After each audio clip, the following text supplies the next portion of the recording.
Salutations, President Thabo Mbeki, patron of the Thabo Mbeki Foundation,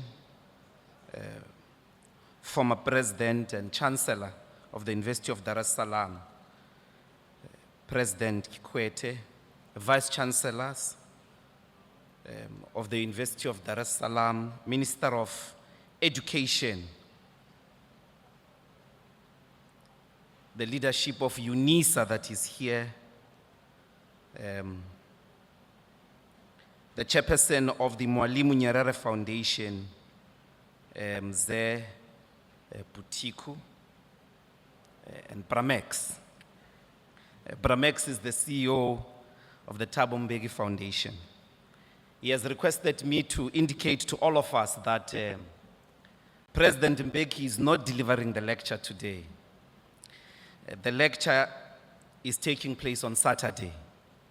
And today, President Mbeki is going to really interact with the rest of us, in particular the students of Dar es Salaam, which will be preceded obviously by your very insightful questions, comments, to which you want his reaction and that of President Kikwete. We gather here at the University of Dar es Salaam, the University of President Magufuli, Museveni, Kikwete, Mkapa, and many of Africa's finest sons and daughters in science, literature, and the arts. A university whose opening was presided directly by Mwalimu himself in the 1970s. At this moment, he was at pains to mark out the post-colonial academic project. Here in his speech at the opening of the university in August 21 of 1970, Mwalimu canvassed the relevance of Dar es Salaam, the relevance of Dar es Salaam University to African reality and needs, warning against the epistemic culture of mimicry, the academic disease of seeking to emulate Western academic institutions. Mwalimu was clear that this mimicry has nothing, quite frankly, to do with science itself. Meaning one could not say, I'm not going to study artificial intelligence because it was invented in the West. This is contrary to another emphasis he put on reality. In 1966, he argued right here in this campus, speaking to students like we are doing today, that the university must help the nation to face reality. And in our reality, the need for science and scientific training is desperate. Many people today, particularly those who speak about decolonizing the university, miss this point. Often they think decolonization means rejecting science because it is Western.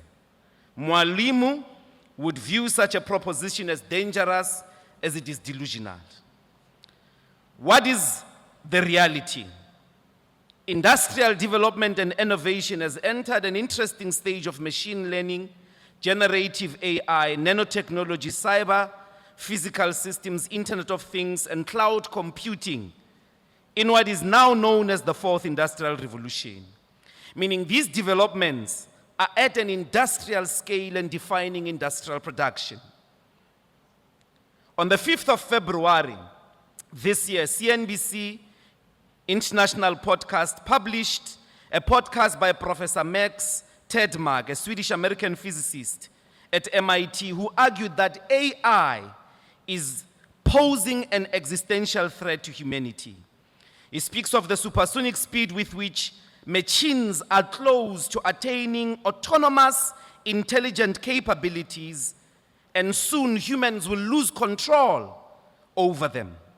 This loss of control means these intelligent systems can take decisions on their own that we often cannot immediately comprehend and that may be harmful to populations. He calls for complete deregulation, in fact, regulation at global scale and complete ban on companies developing these systems on their own.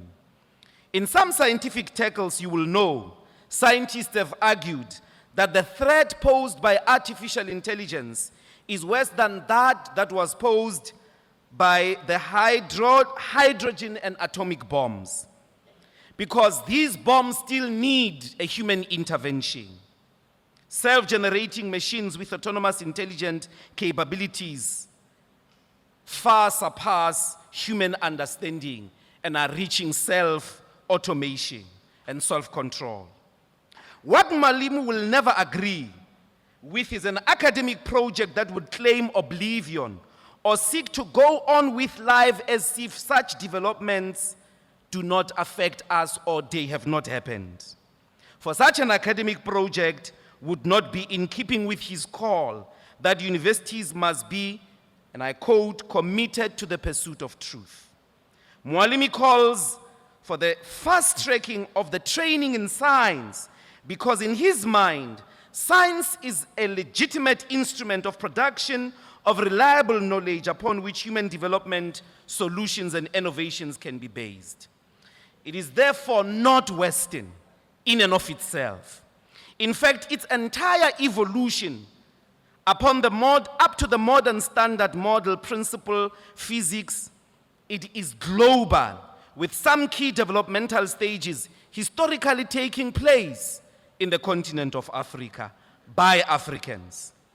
Mwalimu would insist that we are part of the world and must never accept to be sent to the villages to live the rest of our desperate lives in primitive conditions, only to be admired by tourists for how traditional we have been and remained despite supersonic high-tech human civilizations. Part of nature and the natural human kingdom. Mwalimu knew that the universality of science cannot be domesticated by racism, which drove the colonial project.